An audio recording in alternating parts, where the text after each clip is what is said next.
ఈరోజు దేవుని వాగ్దానము ఇర్మియా 30:18 చూద్దామా.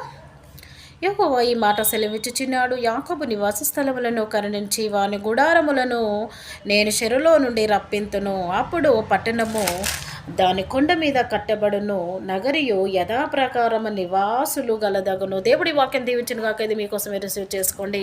దేవుడు మిమ్మల్ని కరుణించబోతున్నాడు అంట. దేవుడు కరుణించి మిమ్మల్ని వెలుగులోకి నడిపించబోతున్నాడు. ఆశ్చర్య కార్యములు, అద్భుత కార్యములు మీ జీవితంలో జరిగించబోతున్నాడు. మీరు ఏదైతే మీ జీవితంలో కోల్పోయాడో, ఏ సమస్యలో ఇరుకులో ఏ శరలో మీరు ఉన్నారో దేవుడు మిమ్మల్ని కరుణించి వాటి నుంచి విడిపిస్తున్నాడంట. బయటకు తీసుకొని వస్తున్నాడంట. దేవుడు ఈరోజు మీతోనే మాట్లాడు. మీ పేదరికలు, మీ దారిద్రతను దేవుడు ఈరోజు కొట్టివేపుతున్నాడు. మీకు ఏదైతే లేదో దేవుడు అవన్నీ మీకు సమకూర్చబోతున్నాడు. కళ్ళు మూసుకొని ప్రార్థన చేస్తాను.